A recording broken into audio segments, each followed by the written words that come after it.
Strand is excused, and Larry Palachuk. Thank you. Very good. Public comment? Doesn't look like there's anybody here for that. Any communications from committee members? Mr. Chairman, Go ahead. I Clark. received a communication from Congressman Tom Tiffany's office, and what he was doing was requesting that the county consider a resolution to support the Apostle Islands to change that status from a shoreline to a national park. So I have given you copies of the communication, and I would ask that be on our next meeting's agenda for consideration for the whole committee. Sure. I'll look it over and on the surface without getting into it. I have no problem with it. I'll give Meredith a copy of it right now, but then I'll also give you electronic copies of it. Anybody else? Okay, move on. Item 2, meeting minutes from May 15th, 2025. Looking for a motion to approve. I'll second. Motion by Polachek, second by Barkstrom. Any discussion? Hearing none, I'll call for approval of the minutes. All those in favor signify by saying aye. Aye. Any opposed? Motion carried. Treasurer report. I don't see Renee. So. Yeah, Renee is at a conference down southern Wisconsin, so she did give a couple. She still has her reports in the packet. I can answer basic questions if you have any. The major change you'll see on her financial report, which is the 3A part, is there was additional CDs purchased at Prevail. So we currently keep our funds in the LGIP account down in Madison. It's like a high yield savings account. We know that we're not going to continue to get that 4% or 4 point whatever percent. So we were working with PMA, and then we also asked Prevail locally if there were any long-term CDs that made sense. And we ended up finding 2 CDs, one that was 2 years and one that was 3 years, or 3 and 4. The long-term where we on the it doesn't, it's the Prevail checking one that so there's $2 million that we put into long-term CDs to continue getting that 4.5. It ended up being 4.5%, which is a really good rate for that long-term outlook. So that was the big change on her sheet. Yep. Just in case anybody's wondering, I asked this question: why are we putting money into CDs and continuing to increase taxes? This is money that has to be kept in reserve per statute. Yeah, so at the end of every year, we should, in our general fund, be managing or holding on to approximately 90 days worth of our expenses. So part of that, it's between $6 and $8 million, depending on the year. So at the end of every year, we would have $6, $7, $8 million available to that's sitting in some type of checking account or some kind of bank account. So instead of having it in a low interest bearing account, we know we have that cash. We know we have that, that we need to have that reserve. So we're just putting it somewhere that we can still access it, but it has a higher rate of return. Hopefully we can access it in an with emergency. penalty if there's an If we emergency. needed to, there is a penalty, but the penalty is the interest earned. Right. So it's not like all of a sudden our 2 million turns into 1.7 million. It would be, instead of 2.1 million with the interest, you'd get your $2 million back. So you'd just be penalized the interest.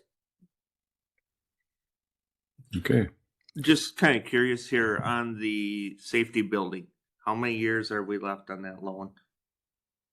I can get back to you on that. 'Cause I Okay. don't remember off the top of my head, but yeah, I can get back to you on that. one. I believe it was a total of 10, but I Correct. don't know if we're probably about halfway. About halfway Yeah. through. Yeah. Okay.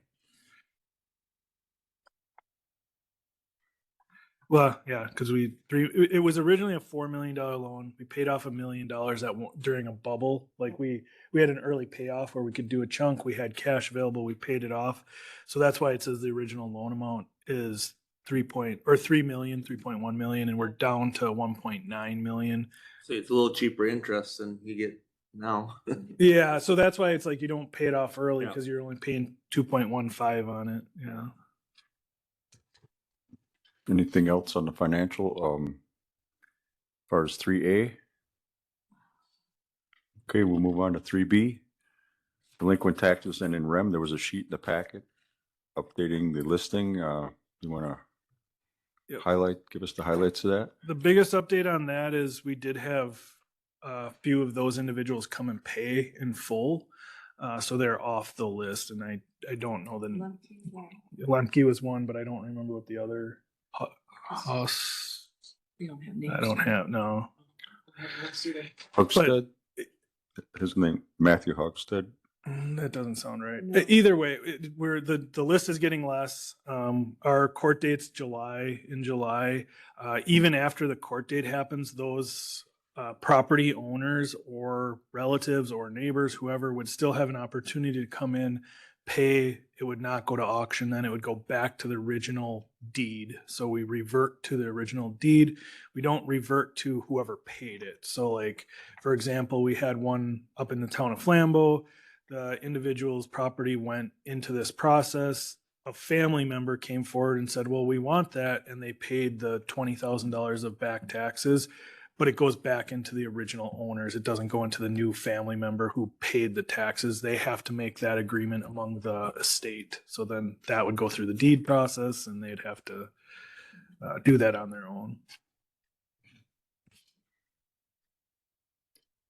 Anything else? Anybody else have anything regarding delinquent taxes and in REM?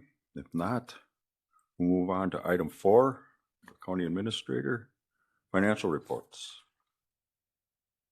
All right, it should be in your packet, the executive report. Trying to open it up here. Share.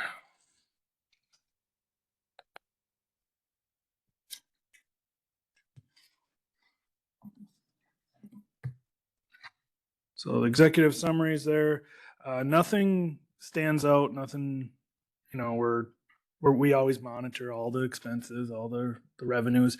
Nothing has jumped out where we've had an emergency or major issues of repair that would make our numbers off. We did have a third payroll last month, so that does make us a little bit ahead of in some areas. So like percent of the years past is 42%, but there's a lot of areas that have in their expenses have slightly passed that, and that's because we have that third payroll. So then it'll slowly get back to that number until I believe it's October or November this year. We have another third payroll that'll offset some of the below when you get to that point. The other thing would be insurances. All the insurances have been paid for and then it's been allocated. So that then also increases. That number. That happened yeah. in the month of May. We talked about it last meeting, or even at the full board meeting, but the sheriff's department and jail is probably the biggest one we're watching. And that's just, we've had quite a bit of cost when it comes to, major incidents. So we have the missing individual down in the Ogama area. We've had a couple different homicide issues this year, which has caused quite a bit of overtime. We also have, I believe it's one individual right now who's on USRA leave, which is military. So they were deployed to Poland, I think, somewhere. They were deployed for 1 year. So that leaves a vacancy, which we have to backfill, which is for the most part overtime if you don't have part-time employees. We have 2 individuals in the next month and a half that are going out on FMLA. So that'll be another backfill area. We've talked at law enforcement. One of the backfills is what we're reducing our hours for the recreational officer and putting them back on the road as a general patrol. So we'll still do recreational stuff, but it's more, we have to backfill those night shifts that those individuals are no longer or are out on leave. The jail, we've seen an influx of inmates. which causes out of county housing. That's not really the high cost. It's just we have a lot of inmates right now. We're going to probably see that continue for a while. The current high level has nothing to do with this, but going forward with Matt, DA is leaving on July 7th. That'll reduce the number of cases you can get through the court system, which causes individuals to possibly take a little longer in the system to get through. So we are working on getting a temporary DA like they did the last time we had a vacancy, but that's not a quick process either, along with the appointment. Is that our responsibility to find a DA? No, that's the state. The state's got to do The it. governor. But Regarding, this is probably a law enforcement committee question, but I'm going to ask anyway. If we're having the rec officer do, say, patrol duties, how are like holiday weekends going to be addressed? Is there not going to be anybody on the water? No, we would still like allocate those we would still make sure the high traffic times would have coverage under the rec officer, and any one of our officers can do rec work. It's just when you have a rec officer, you can just say, you get out there and do extra patrolling. But like during the holidays, we could send multiple individuals Yeah, to that well, area. If I mean, they feel. could patrol campgrounds, but they still, Yeah. it's more And, process when you got to get the boat out or get an Yeah. ATV out. yeah. And we have all of our officers patrol the campgrounds if needed. The wardens help out with that if there's a incident. Actually, on that same note, I know this isn't probably the spot. I did hear a complaint about not enough enforcement on Solberg on Memorial Day weekend. We had several officers out there that weekend. Yeah, I heard there were some issues. Yeah, we had one family ended up leaving, but there was some issues with. Yeah, I happened to be camping in Chippewa County, and that patrol officer, I think, would come through once an hour actually there during daylight hours. Yeah. It was interesting. Really? Yeah. The one that everybody's talking about out at Solberg, what happened was there was just individuals that brought some dirt bikes and they were creating some issues. I was contacted, the sheriff, we were all contacted. Okay, I just thought I was contacted too. Yeah, we had multiple officers out there. We had the warden out there. We had several individuals. And I could see, I saw these deputies out on Long Lake also that weekend. Yep. So- Yeah. I know they were covering the water. So the general fund, like I said, the biggest area would be that sheriff and the jail, which we're already at like 55% in the jail, which is again due to coverage, due to training, lots of different things. Each year we try to adjust the budget during the budget time, and it always seems to just keep going up. Health and Human Services, we didn't have a Health and Human Services meeting this month, so I'm not sure. I mean, I know the update that for high cost placements, but I don't know what the future looks like for those. We have been high this year for children and youth, but a little lower in the behavioral health area, just like we talked last month. Did you get any feedback on the one that was costing like 17,000 a month? Is that still ongoing? Still working through that one, yeah. So it's going to continue to be high cost for a while. Other funds, which is your animal control, your airport, your state forest versus our forester, general forestry. Everything looks okay there. We've been working with the highway. Projects seem to be on par or on budget. The spring was light. We didn't have a lot of weekends, so that helps too.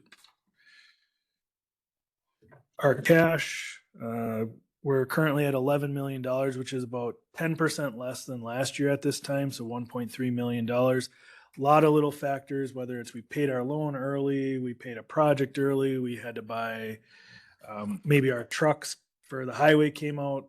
Now I'd have to look into the exact, nothing to be concerned. We're still higher than normal, or since 2022, we're $4 million higher than 2020.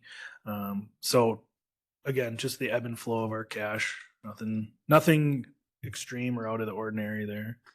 I don't know what payments had to be made for the Right. grader, but I know that was delivered last week. 400,000 for, or 350 for a grader. So yeah, it could be any of multiple things where a large chunk came out early this year versus later. So like last year, we did a lot of paving type projects. So I think the check we wrote was in like September for $3 million rather than right now. We might be doing a lot of little projects that, okay, we owe for County D on this or County E on that. So it's just a timing thing. Sales tax, we have through March. We have 5.7% more than we did last year at this time. But again, this one, I'm thinking we're going to start holding steady at that same rate that we had last year. So we have 287,000 so far collected. We did 123,000 collected in March this year. It's always 2 months behind.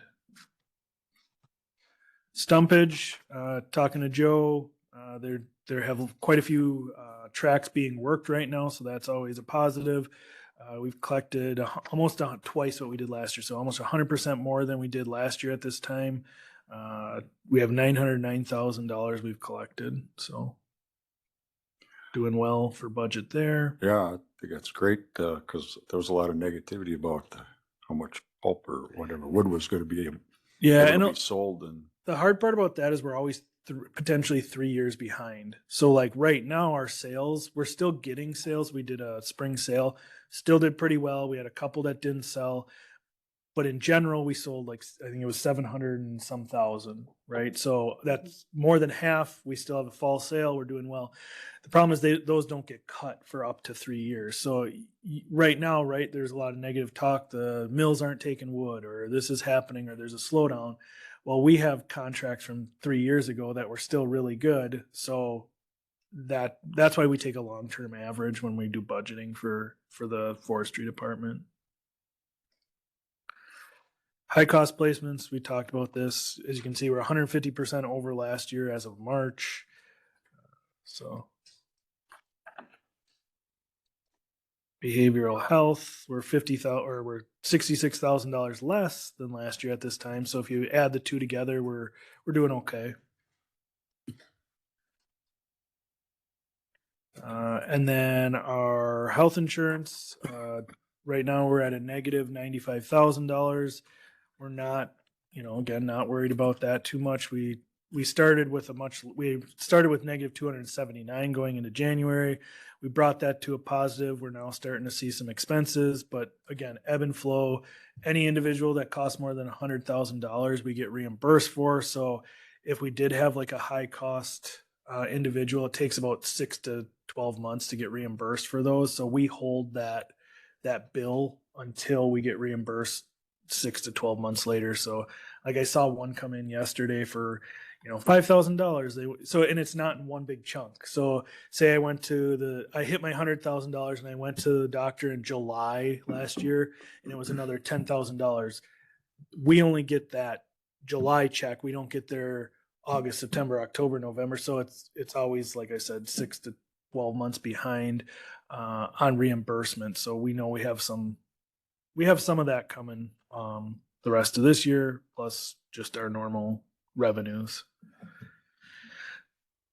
Any questions about the finances?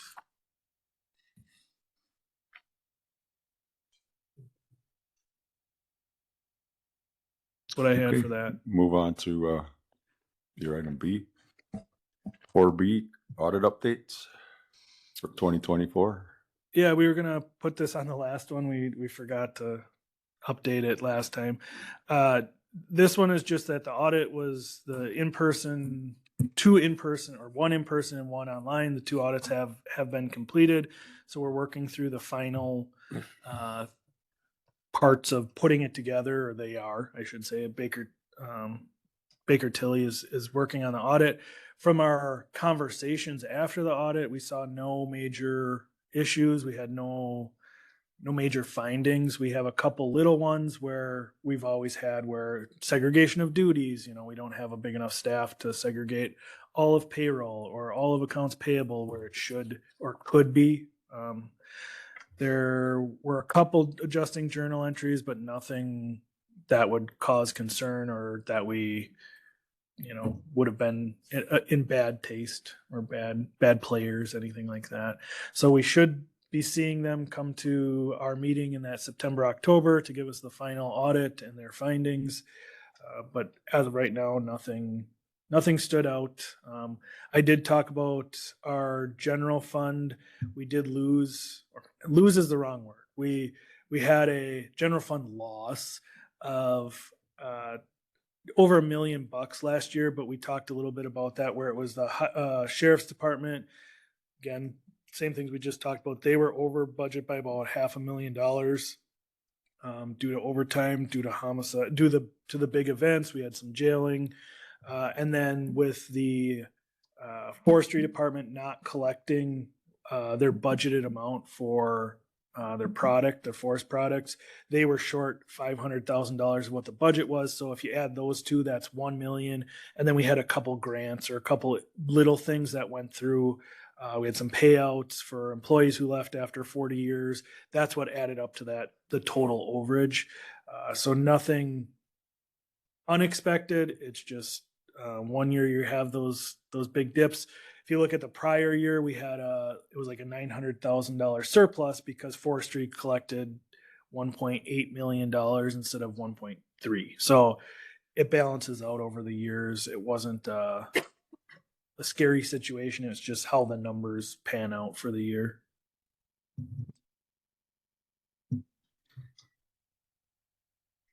Anybody have anything else regarding the audit update? Okay, 4C, budget for 2026. We continue to work on this. The letter went out to all the departments saying, get us your requests, get us any major changes. We have a couple new department heads, so Carrie's been meeting with them to talk about the budgets more. For example, Eldon for the veteran service offices had a lot of questions like, why did Tony do this versus can we do this? And so you'll see like in his budget, it's not that they're requesting more. It's just more of how do I want to allocate it? I might want to do more advertising because I'm new and I want to introduce myself versus needing of flyers or purchasing of flyers. But so it's little things like that we're working on. Hopefully by the next not this June board meeting, but August board meeting, we'll have a list of the big priorities that will do the CHIPS thing again. How much debt do you guys want to do? What are your priorities? I don't think there's any surprises this year. I think we can fit most of what needs to be done for debt in last year's levy level. So I don't think there'll be a major request to increase that in any way. Probably the two biggest hurdles are going to be health insurance because we're just seeing that as an increase across the board and we don't get a general increase for our operations. So we have to come up with something there. And then wages, because we're eating a lot of that general increase with health insurance, there's not a lot of room for wages. Other than that, it's again not a surprising, not crazy request, not big changes. Mr. Barkstrom? I'd have some comments on budget. I know that the last executive meeting I felt you were asking for some direction. And so I did a little math. I looked at our 2024 budget, which was 28.7 million. And I compared it with our 25 budget, which is 31.4. So that's between 24 and 25, that's a $2.7 million increase in spending. And when you take our population of 14,000, divide that into that number, you get like $200 for every man, woman, and child. Well, children don't pay taxes, mom and dad do. So if you take a household average of 3, that's $600 per household. I can't audit that, but that to me is raw numbers. Now I know one of the reasons for the increase in the budget was we borrowed an extra $1 million for highway, and we're not going to do that this cycle. So it would seem to me that we should be able to, as far as spending is concerned, match last year's budget of 31 and not any additional, because that not borrowing that incremental million should cover your 2% increases and inflation type of thing. So as far as direction, that's what I would think that you should look at. The other thing that I did compare, I don't know, 6 months ago, the spending per capita on the surrounding counties versus the whole state.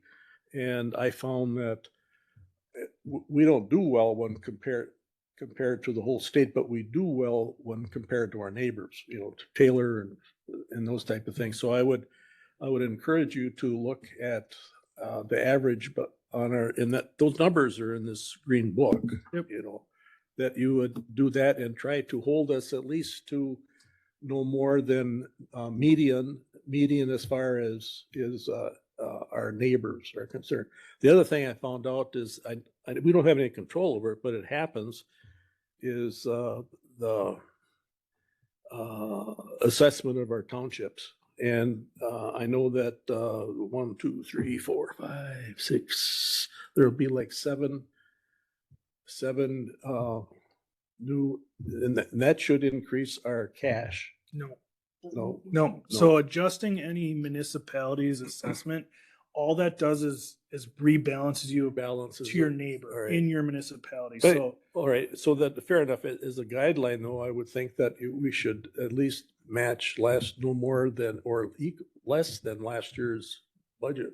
yeah, so that was our goal is we're not gonna request addition. Now we're gonna request net new construction, because that means somebody created a new building and we can take that. Beyond that, there's not a lot we can do. So that's kind of what Carrie and I have been working on, is just, okay, last year was this, we got to fit within this. And like all those municipalities being reevaluated, reassessed, all that is to make sure you and your neighbor are paying the right amount. So when Elk reassess, my house might be 300,000 and my neighbor might be 200,000, the reassessment will make us both 300. So now my neighbor and I, who have the same general property and house, will make sure we'll be paying our equal share within my municipality, within town of Elk. Where people get confused is the state gives you how much we allocate to each municipality. And last year, the state shook that up a lot. So that's why you saw huge increases in Wooster and Elk and the northern areas, because they said that's a more desirable area, which we're going to assess a higher percentage of your levy. So of that $30 million, they say, Elk, you used to pay 10%, all your citizens, now you're going to pay 12%. Well, 2% more on that number, somewhere else had to pay less. So we saw Village Apprentice paid less. Along with So the that, county doesn't get any incremental. no, value. all it is just reshuffling of, so the state says, So okay, That new construction is a big influence there. that's the change, and that's about 35,000. So out of Last year was 30, 70. yeah, okay, less than 100,000 on $30 million is not a lot of help. But yeah, so the state will then re-give us those numbers next year. And so Town of Elk, even though they're doing a reassessment, if they go from, remember how we started at 10, we went to 12, we all increased this year, they might go, oh, it's only 11% of that 30 million. All of our Elk taxes would pay less of the apportionment. That's what it's called, the apportionment.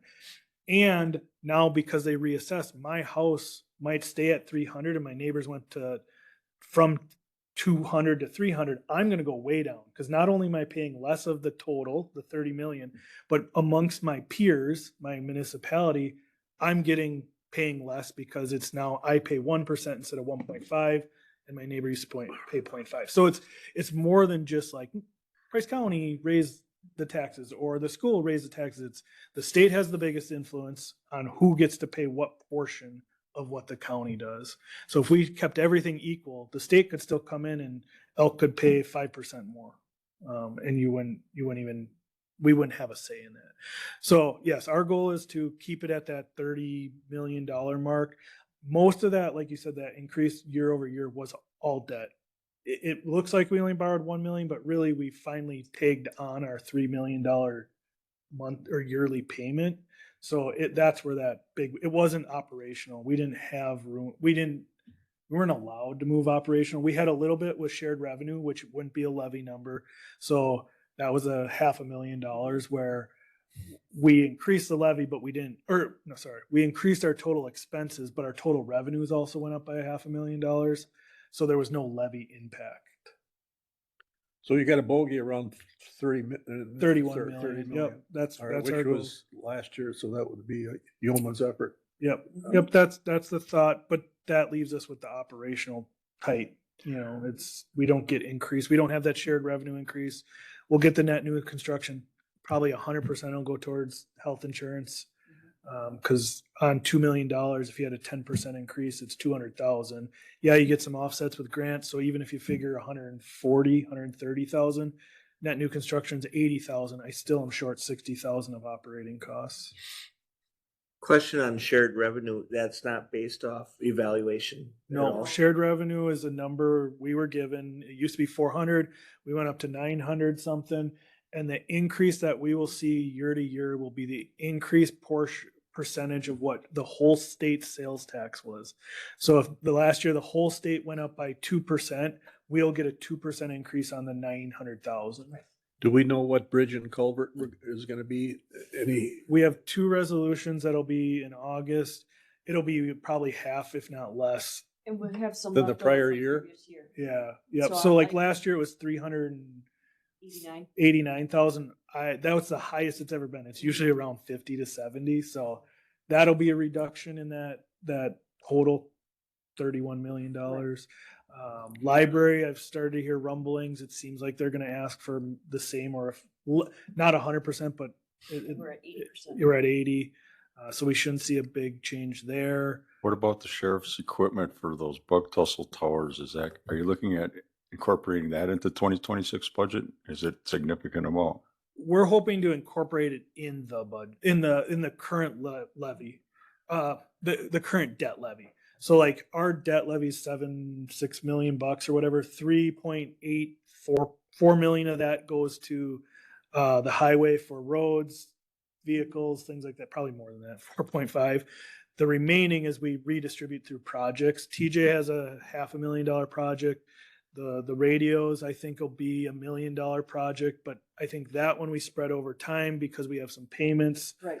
coming from Bug Tussle of $50,000 to $60,000 a year, so we could have them be offsetting that payment amount. We have a third squad car we want. I can't remember.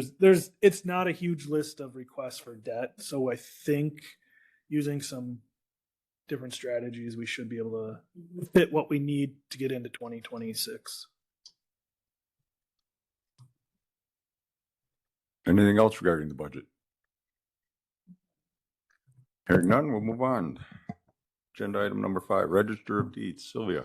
All right, good morning. Thank you, Brian. Sure. I asked Brian last month if we could do a Register of Deeds update at the meetings because we're a very important part of the county's economy, and I think we take a back spotlight oftentimes. So I just wanted to meet every month to let you guys know kind of what we're doing. So in the Register of Deeds, we basically have you covered from birth to death and everything in between. So we issue your birth certificate, we issue your death certificate. If you get married, we issue your vital records of your marriage certificate. If you buy property, sell property, mortgage property, there's easements, those documents all come into us to be recorded. And what happens when documents are recorded in my office is that notifies the public that something has occurred on the property. We house Price County's land records since Price County became a county in 1879.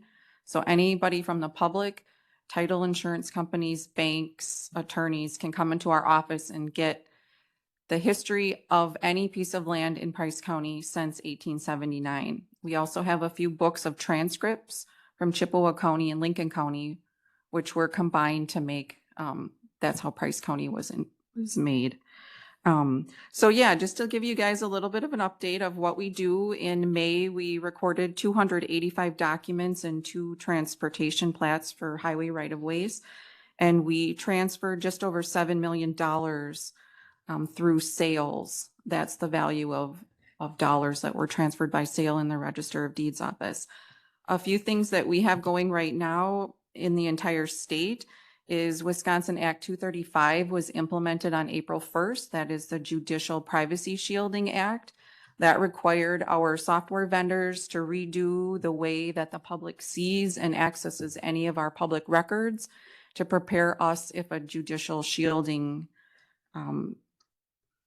request is made. So what the public was used to seeing can now be shielded based on a judicial officer's request. So we, as the Register of Deeds, were prepared with our software on April 1st with that implementation.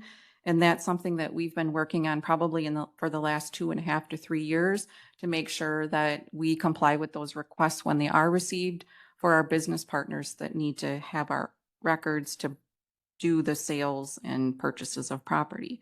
The other big thing that we have going with the Wisconsin Register of Deeds Association is a rewriting of our statute 5943, which is the statute that governs the way that Register of Deeds offices function in the state. So that's been a huge project that we've been working on probably the last 2 to 3 years too, working with our legislators to rewrite that statute because it is a quite old statute and doesn't encompass some of the changes in technology that have happened in the Register of Deeds office with we no longer write things in books. We no longer have volumes and pages. Since 2004, all of our records are electronic. So we're working on rewriting that statute to meet a lot of what's current now.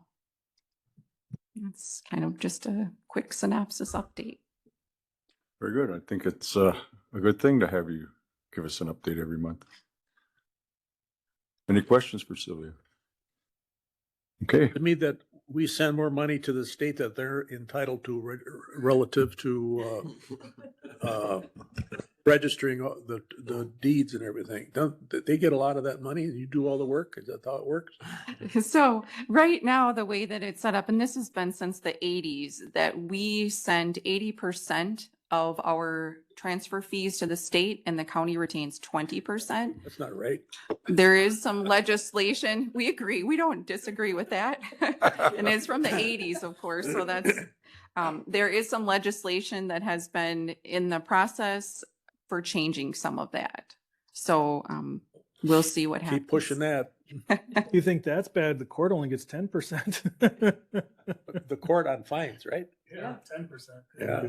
They get 20 or We take all the bullets and they get the revenue. Yeah. Anything else? Okay, thank you. Item number 6, WCA 2025 Annual Business Meeting Call for Resolutions. We've talked about this in the past. WCA is looking for resolutions to vote on at their annual conference, and that those resolutions will be passed on to the state legislature. It's getting kind of late. We'd have to amend the county budget, county board meeting agenda if we want to add any, but I think we still have time, but there hasn't been any submitted yet. No, and a lot of times you just look at past resolutions that you guys have passed. It's usually not like, let's make a new one right now to send forward.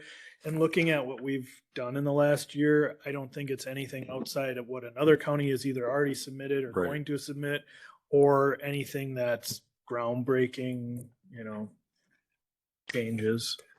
Yeah, anything that we've already ran through the county board has probably been submitted by a different county.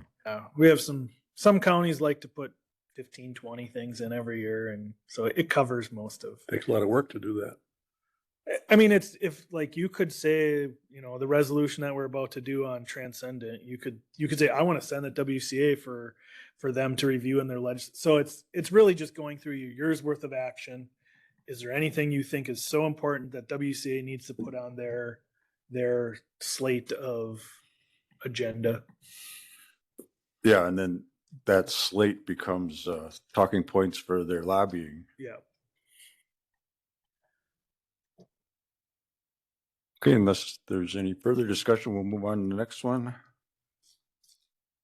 Resolution, item number 7, equipment fund transfer. It came from Highway and Transportation Committee. Whereas the Price County Board of Supervisors approved resolution 9-14, non-lapsing committed highway equipment fund policy amended September 15th, 2015, September 19th, 2017, and August 21st, and 2018. And you have it in your packet. You can read the rest of it. Now therefore be it resolved that the amount of $125,162 be transferred from the Highway General Fund into the Highway Equipment Fund for the year 2024.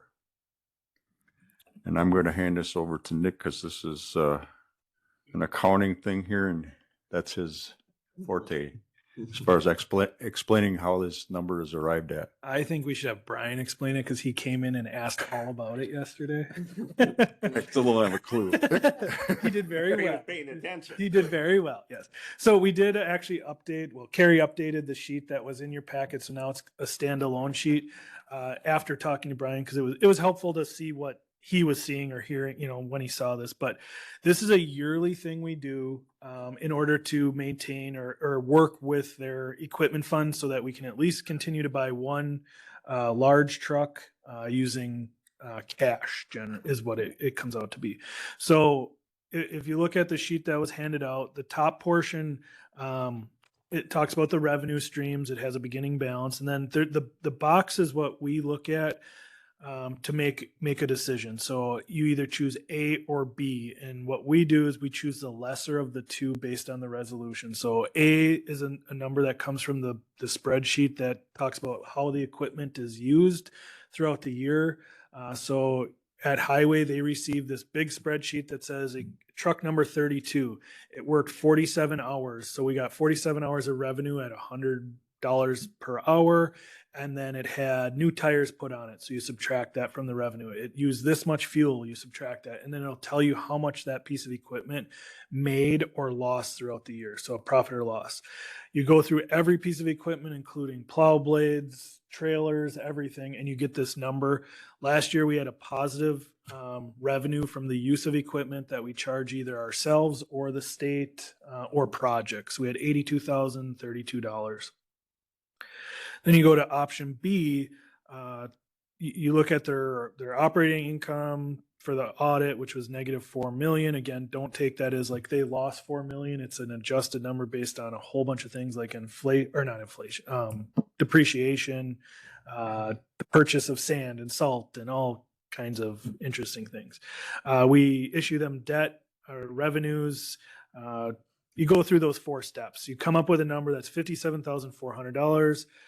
So then we choose the lesser of the two. So we ended up with 57,400 is what we would use as a number to increase to when we do the next set of calculations. So when you take that 57,400, you then go ahead and look at your equipment purchases. So you go through the blue numbers there. You come up with a number. So you have a red number and a blue number on the sheet. So 1.2 million and then 1.125. You take the 2, subtract them, you get 75-ish thousand. You add the other number, the 57.4, the minimum one, which gives you that 125. The one area you just focus on is the little square box at the bottom, and this is where we added or Carrie added yesterday. So you have your total revenues minus your total purchases, which equals 74,000 plus your beginning balance. So at the end, we should have $125,162 is what we transfer. So it's a lot of audit / accounting based on all the resolutions you guys have passed in the past to come up with this number. That's how we came up with the resolution. I'll move that the resolution be approved. Motion by Bartram. Do I hear a second? I'll second that. Second by Erickson. Any further discussion? Clear as mud, right? We get to do it again in a second. Thank you, Carrie. Hearing no further discussion, we'll go ahead and vote. All those in favor of this resolution signify by saying aye. Aye. All right. Any opposed? Motion carried.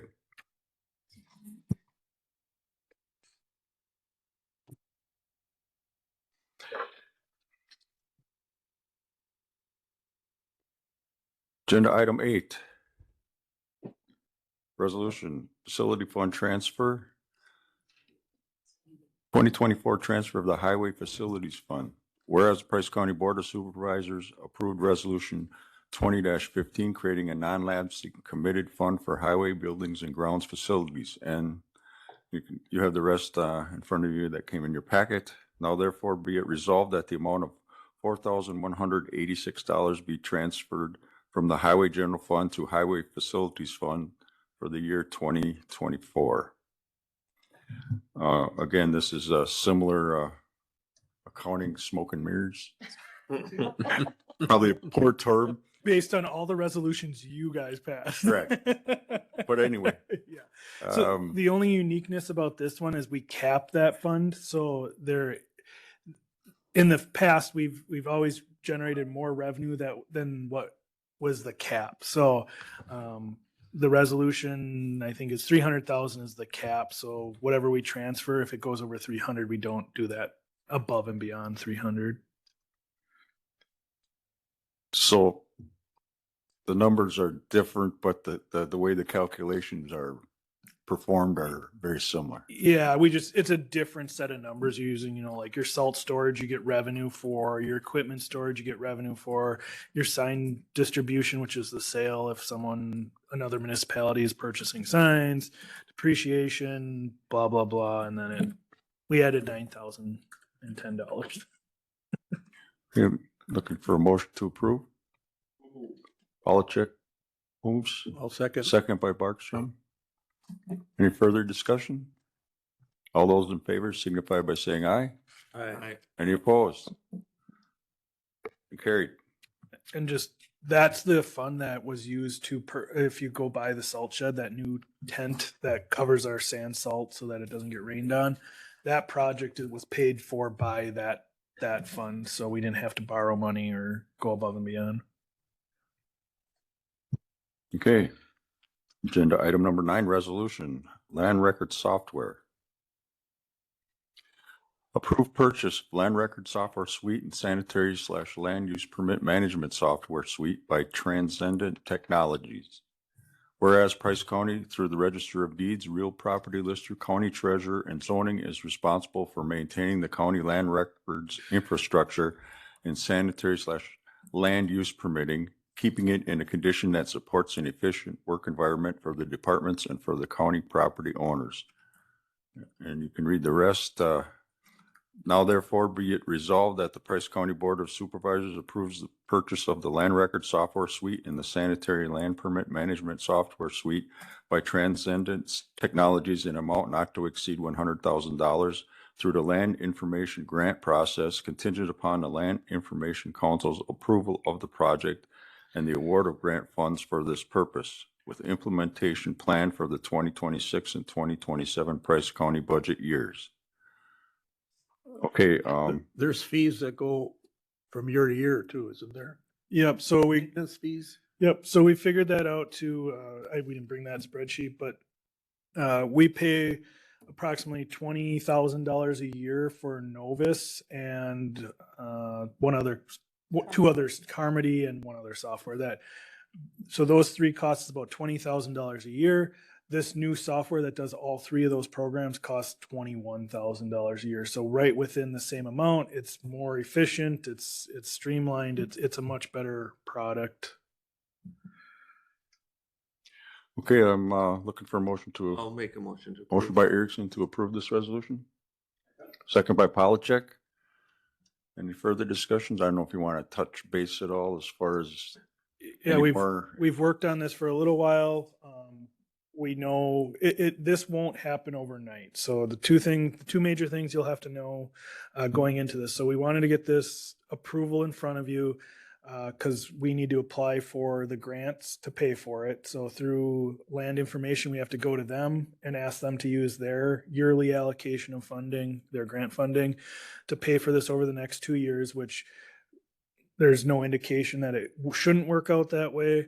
And then the second part is it's about a 9 to 12 month implementation. So we will still be working with Novus through next year. So through 2026, while we transition. So 2027 would be the first time you'd see this as a end user. We'll see it in the background quite a bit, obviously, with the transition. But it is a long transition. Just there's a line of counties that are transitioning, plus they have to get all of our historical data to jive with their system in order to have the history in there. You talked with me about this as far as it'll be much smoother when it comes to keeping track of the records and all that. Yeah. And I don't know if you want to touch base on the consortium. I think that's what you called it. Yep. So there's a 5-county consortium right now that uses Novus, and we've been working with them as best we can to talk about what's the future of that consortium. There's just concerns that in the long run, it's 5 counties, it's 3 individuals that run this program. If one of those individuals wasn't there or they couldn't replace them in a timely fashion, we would not be in a good situation. So that's where out of those 5 counties, Burnett County has made the decision to leave the consortium. We're pretty much saying, based on this resolution, we're no longer going to be part of that consortium. The remaining counties will have to decide what they need to do. The reason we chose Transcendent, or I shouldn't say we, the group that got together that worked through this issue, there was two companies they reviewed, which was Catalyst and Transcendent. Ultimately, the group decided that Transcendent for the whole was better. If you look at just taxes and receipting, Catalyst is probably your more streamlined product. But if you look at the whole, where, you know, real property lister, the zoning office, everybody can work together, streamlined, Transcendent is what we feel is a better product for that. There currently are 27 other counties using this. Burnett would be the 28th, we'd be the 29th. The things we really liked in, say, the treasurer's office, because Renee's not here, I can talk about is right now when you pay your taxes online, you put in your parcel number, you put in your payment. We have to actually go, or all the municipalities or us have to go in there, say Nick paid on parcel number 9532. We have to re-enter that in the system. So there's a lot of people touching it. A lot of mistakes can be made, where now this new product uses the same credit card company, same online payment, and it just imports it and it's done. It receipts it based on the import. We're also, with this product, it pushes the training and it's a cloud-based system, so we don't have to maintain 20 some computers for all the municipalities. So that's a big thing with TJ. Right now we supply a computer, we maintain the computer. Now it'll just be up to that municipality to have access to the internet to do their receipting if they choose to. Right now we do all the training because it's our product, Novus, where in the future, Transcendent would do all the training to the municipalities, which they'll have one-on-one access or direct access for that training, which is, again, much more efficient for the municipalities. Or they can turn it over to us and we can collect, like we're doing now, for 7 or 8 municipalities. So in the end, this product for the future and the long term, what are we going to do in 10 years? What are we going to do in 20 years? This is a much better product for what we need to. Sounds like it's more streamlined, more efficient. Sylvia, do you have any comments? So I'm really not directly involved with the software, but there is interfacing with the Register of Deeds records. There's interfacing with the Department of Revenue. I think there's a lot of things that will help the real property lister streamline versus manual entry, which is what we do now. Yeah. And assuming, knock on wood, we get the grants, is the annual cost going forward going to be the same, more or less? I mean, you already touched on the hardware part of it. Yeah, so the hardware, the $100,000 should be covered. It's not 100 exactly, it's less than that, but that we're hoping 100% the grant. The cost per year, because we're eliminating 3 products, we're gaining 1 product. We figured it out, and it's about $1,200 more per year to have the 1 product than to have the 3 products. But it's more streamlined, it's better. Even like zoning yesterday, I was talking about, they use the Carmody portion of it, which will be streamlined into this product. It'll reduce their touching it, the number of times it gets touched, same with us. So there'll be a lot more efficiencies. So although we can't really put it to paper, that we should realize some kind of savings. in Production efficiency- wise, yeah, production, we efficiency. should be way ahead for. And 12 we don't have the outlay, like you said, of computers in the municipalities, right? Yep. So So that, that- yeah, 20 computers that we manage that now TJ and Melissa don't have to try to go out to these people's houses or municipalities because the computer's not working. There'll be a lot of not dollar savings per se, but there will be. It's just I can't put my, oh, we were Right. going to buy a new computer that's $1,200 or anything like that. Any further discussion? Okay, hearing none, I'll call for a vote. All those in favor of this resolution signify by saying aye. Aye. Any opposed? Okay, motion carried. Moving on, number 10, Price County Airport Property Tax Procedure. I'll let you, Whoever told us to look into this was wrong. No. I shouldn't say that. It wasn't wrong. No. So this BFI process has turned out to be a good thing. We know we want to get these individuals who have hangars to be back on their own tax bill, which is what the personal property used to be. Because we get the tax bill, then we're chasing down these hangar owners to say you owe this portion, which hopefully it gets reassessed because I think there's what we talked about earlier. This hangar is assessed at 40,000 and this one's at $1 million, but really that seems to be off. That's a whole nother issue.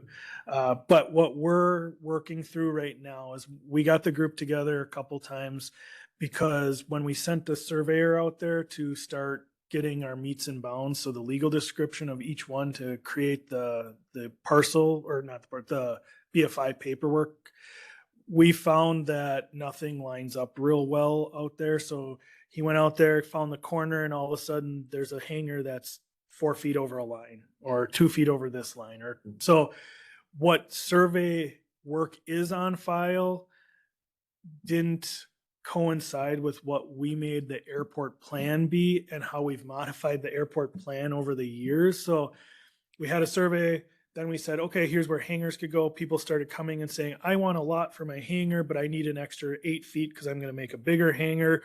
So instead of saying redo the lot lines in the survey, we just said, oh, cool, change the airport plan. It's not that anything bad was happening. It was just nothing jived with each other because it didn't have to, right? There was no need to.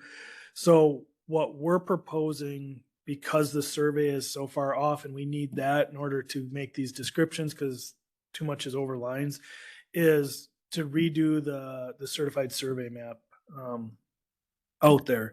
So I worked with Quest, who is our in-house surveyor / they do additional work if needed. It's going to cost about $12,000 to redo the whole airport where the hangars are to get a certified survey map. So to redo that. That's step one. Then we'd go out there and at the same time, I'm guessing Sam would start checking the corners and saying, okay, this would be the legal description to hangar 1, hangar 2, hangar 3.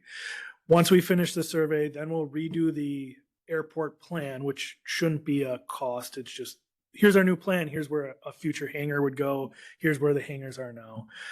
Then we do the BFI paperwork because it's all said and done. And then everything would be cleaned up, but that's going to cost that $12,000 to $15,000 by the time you do all the steps. I would still recommend we move forward with it. What we do every year at the airport is we put money aside to do engineering work for future projects. Last year, we didn't spend about $15,000 of that engineering fund, so it went into the airport fund. This year, we haven't spent any of it yet because we haven't needed to do any engineering on the T hangars or future projects. So even though we didn't intend to spend 12, 15, well, we intended to spend less than $5,000 on this. Now we're adding an extra 12 to it. I would recommend that we use that engineering money to clean up all these issues that we're having with the hangars at the airport. So that's where we're at. I'd concur that we need to fix it. Right. You don't leave that land. Right. You'll pay for it in the future. Yeah. and the money that you're talking about, this engineering fund's already been allocated. So Yep. They have the cash in sitting. theory, there shouldn't be any additional costs. No, Schneider used to be able to do that, right? Al? No, He's well, retired. could, but we're doing it a little bit. So Sam Cocky's our new appointed surveyor, county surveyor. He was doing the BFI work within his 8 hours that we contract with him. The survey work, because it's a CSM and it's much more, it's going to take 2 weeks worth of work, 3 weeks worth of work. We're going to contract that with him, but outside his regular hours. So through Quest, I worked with Colby. His name's Colby, if that helps. Nick, what's gonna happen if the new property lines don't line up with what's already there?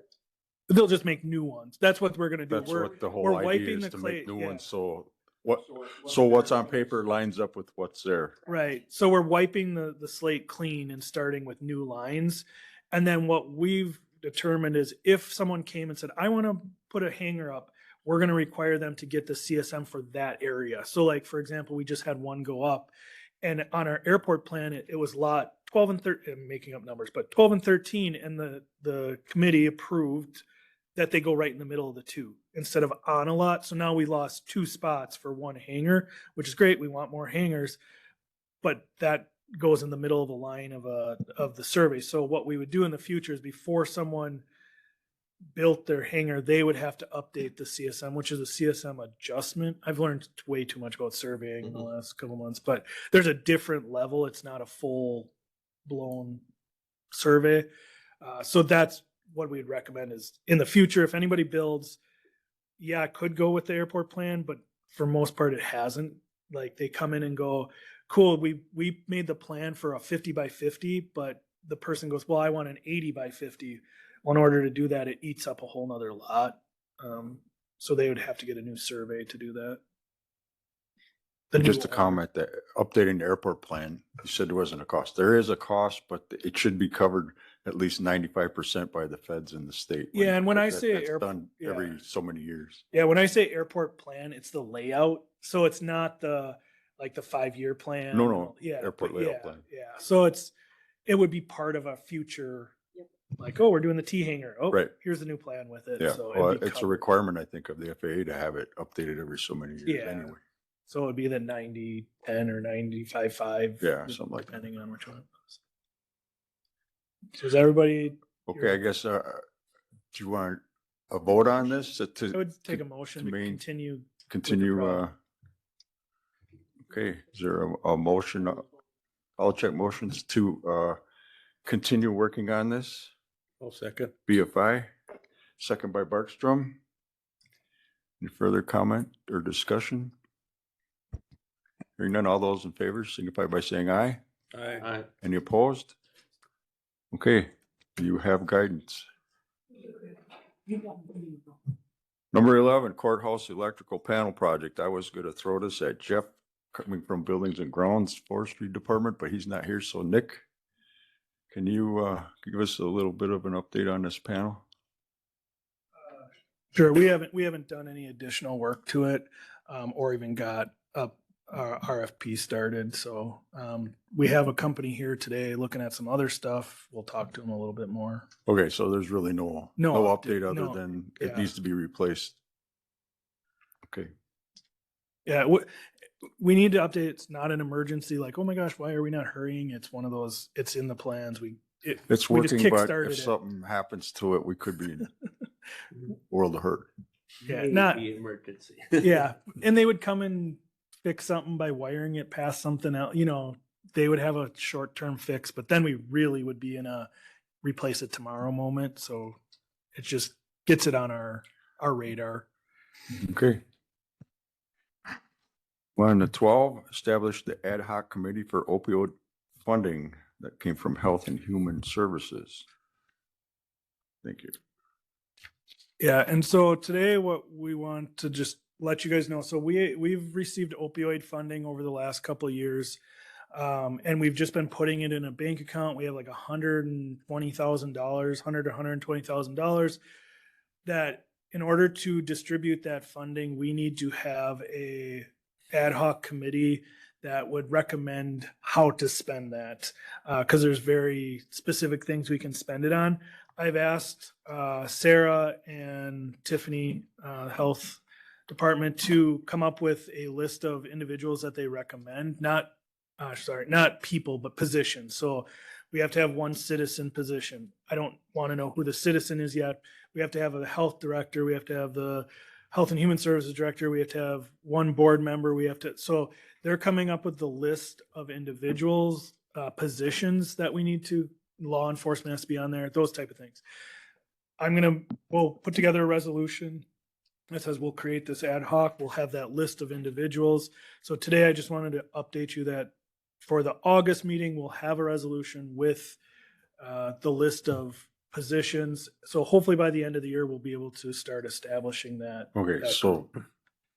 in August, we're just gonna establish the Positions. framework of the committee, Yep. the ad hoc committee, and then who's gonna come up with, who's gonna give us a list of names? The Health and Human Service Department? No, so that would be part of the resolution on who appoints those individuals, Okay. whether it's the board chair, the county administrator, the health and human services director. We put that in that ad hoc creation, that whereas the X person gets to appoint those individuals, that appointment would then have to come to a future board meeting to be on record.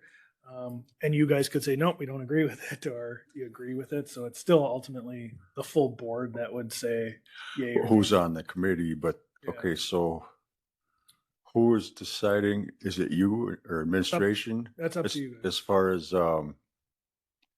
the list of names? The list of positions, Sarah and I will recommend. You and Sarah, okay.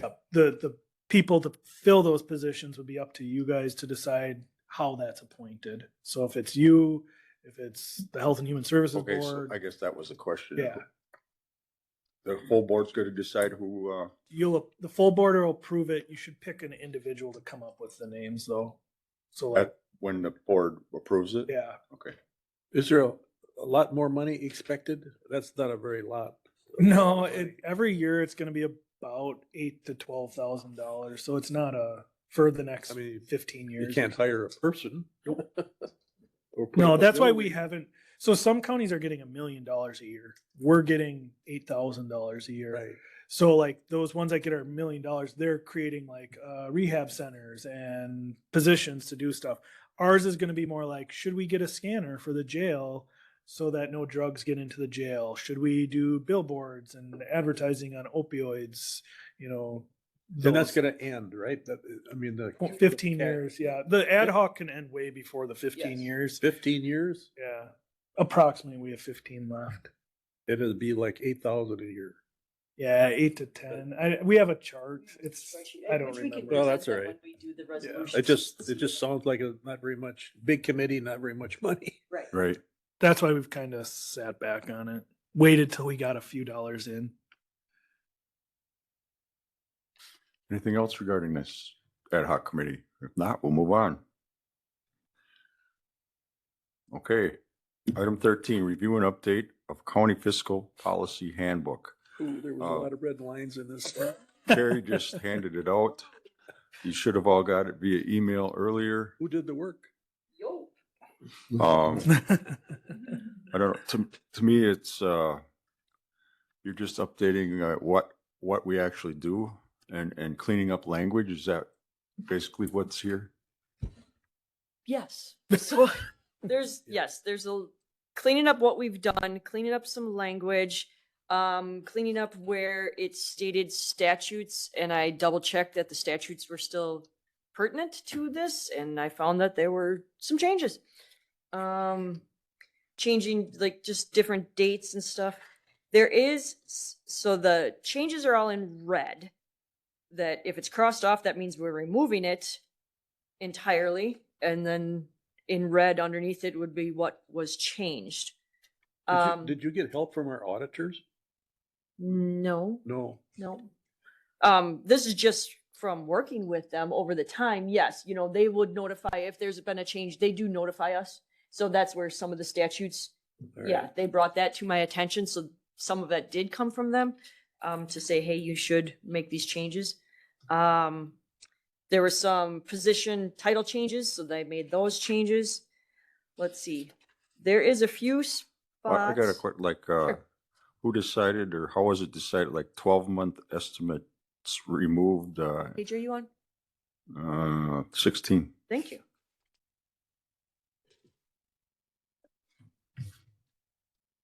This is just something we haven't been doing. So we just, okay, so you're updating this to reflect what we do and to also comply with state Correct. statutes. Correct. Okay. Right. And if that is something that you want to No, have done, I'm just asking, Okay. no Right. interest in, I just wondering why it was done. And you answered that by saying Right. we don't do it. yeah, we don't do it. Right. Same thing on page 18, continued appropriations. Yes, We haven't that's been another doing one I that. had. And Yep. then credit card use also, you just updated how the process works for us. Correct. Yeah. Yep. So Those are just examples. I mean, I'm not gonna go through everything. Yep.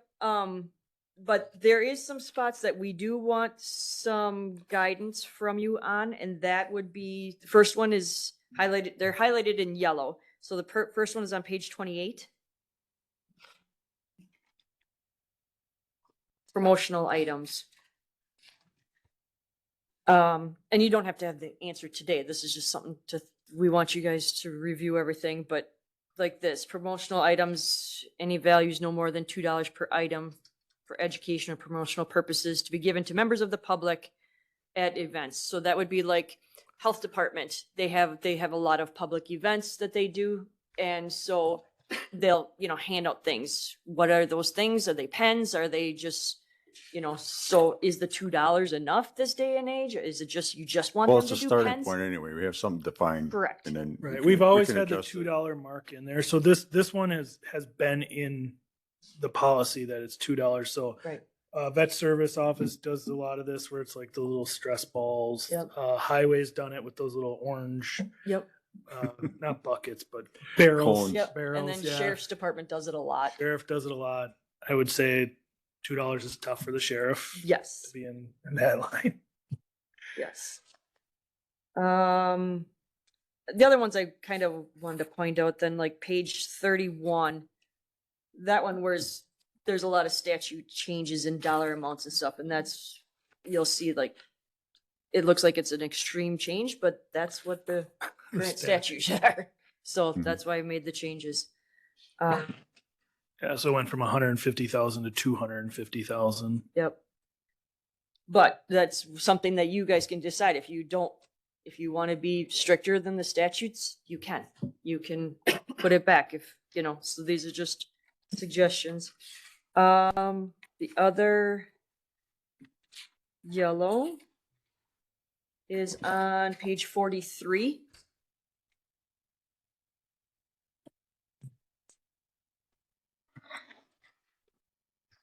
I don't know if you- there's about the-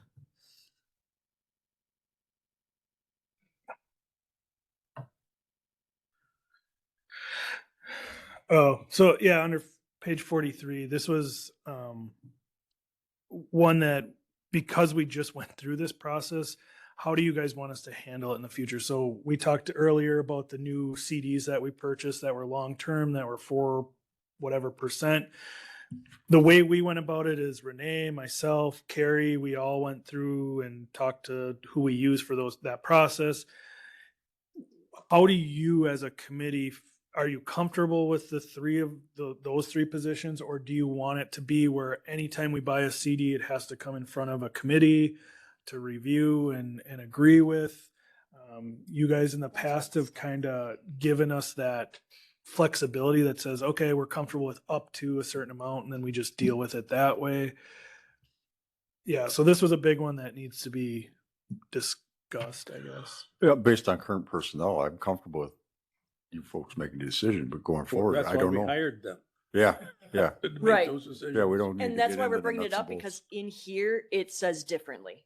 Yeah. So it did say, and we felt comfortable based on the last time we had done investments. You trusted Lynn Yeah. at that time and Nick and myself. Yeah. So we continued that. But then when I was going through this, I'm like, that's not what it says we're It says supposed to bring do. every choice to you guys, and so again, another way those CDs work. So when we go out to bid for CDs through PMA, we have 24 hours to decide.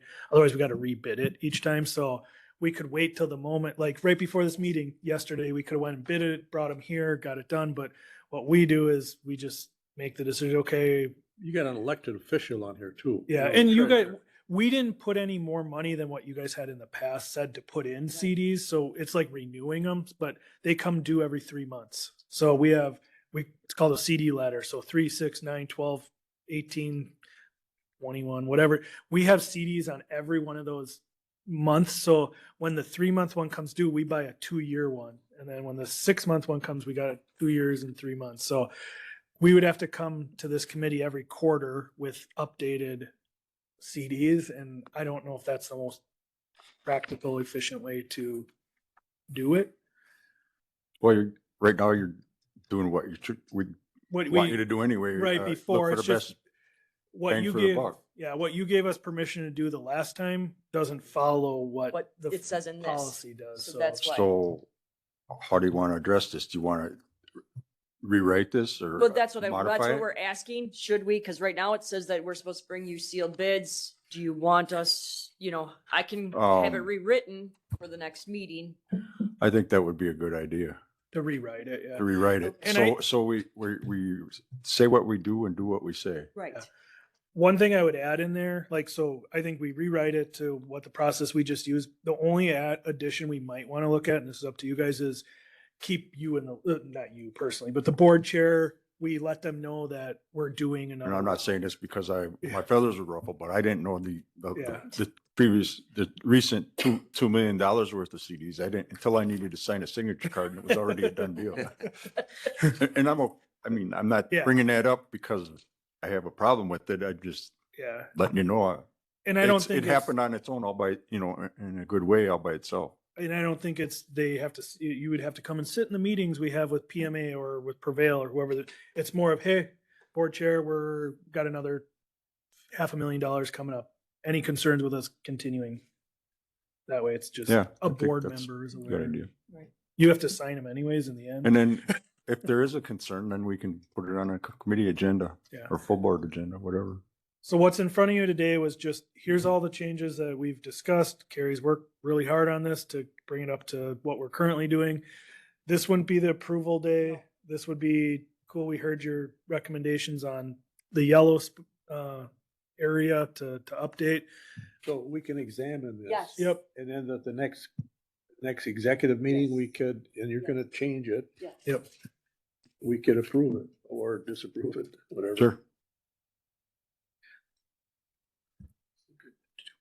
And if you have any, after reading through it, because I printed it out myself because I don't like reading it on the Yeah, I computer. saw that and Yeah, I went I through. gave up. Especially when there's so many pages. Right. Yeah, that's But now what- we have a hard copy in front of us, every one of us, so we can look it over. And if you have any comments before the next executive meeting, let Nick or Yes. Carrie know. Yes, And myself, I guess. Yep. So we're all in the loop, but.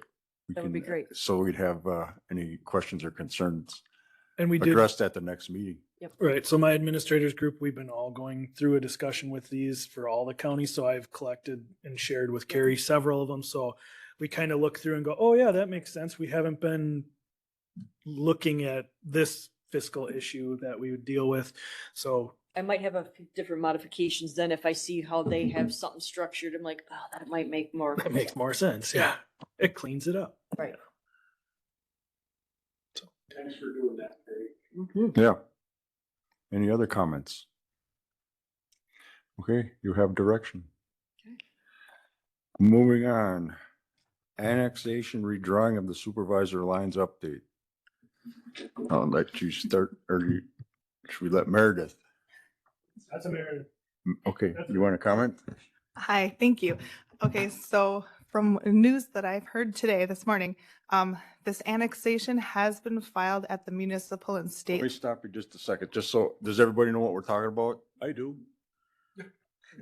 Tell everybody exactly what we're talking about. We're talking about redrawing supervisor lines. There was an annexation from the city of Phillips that went to the town of Elk that we were notified from a Wisconsin election official at the state. So we made a motion last meeting to go through with redrawing supervisor lines. The other option would be to create a new ward. So we thought it only affected, I think 3 voters. And so we would redraw supervisor lines. But we found out This annexation has been filed municipally and at the state level, but we do not have it filed at the county. So everything at the county, until they file those necessary things with us, it's as if we don't know about it. So everything is not effective at the county level. There has not been a document recorded with the Register of Deeds office, so maps have not been updated. So until that document is filed at the county and the county is notified, the county records show parcels are still a part of the city of Phillips. And redrawing supervisor lines set a standstill until that legal document is processed. And they know about it. I spoke with a lawyer about it, and Shelby is notified, and so things are in the works, but we are at a waiting point. So For now. no action today. No action. No, it's just a update for information only. Any questions?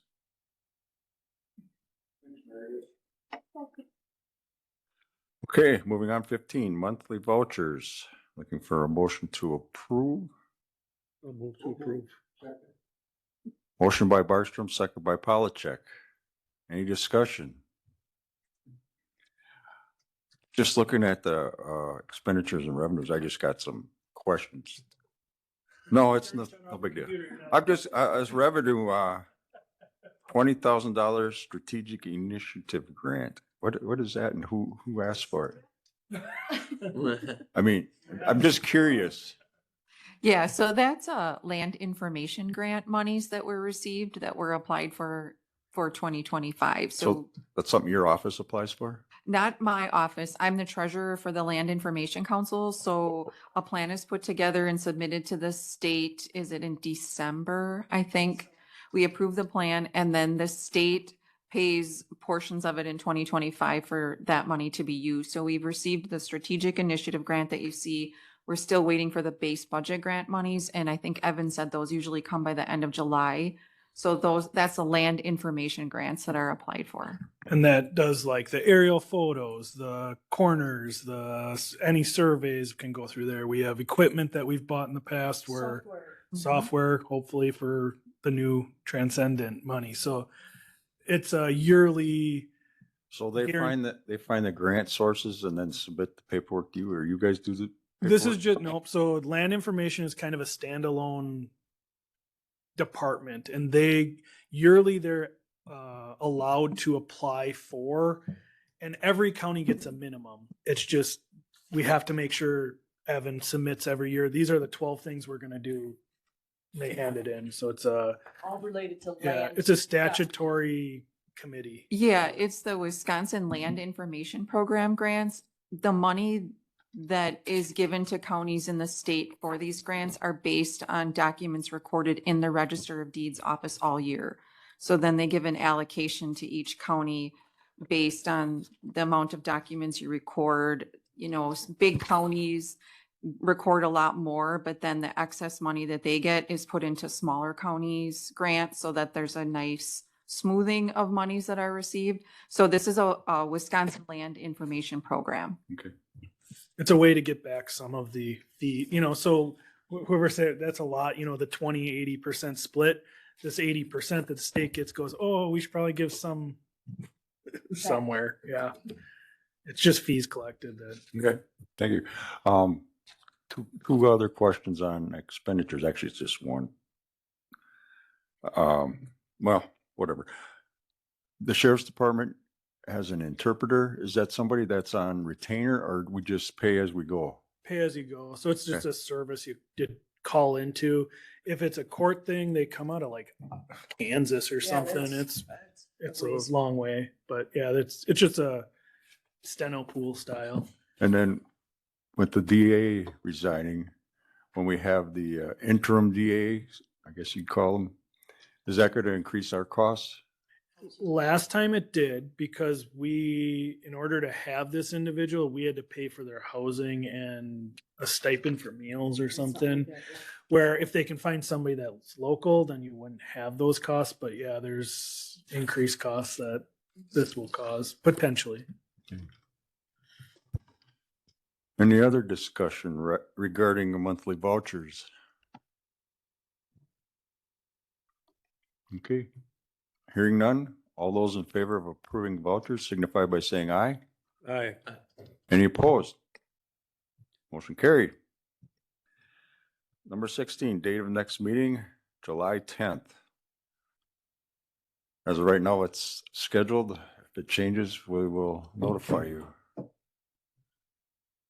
If there's nothing else, I hereby adjourn this meeting. Thank you all. We got some resolutions to sign. Yes.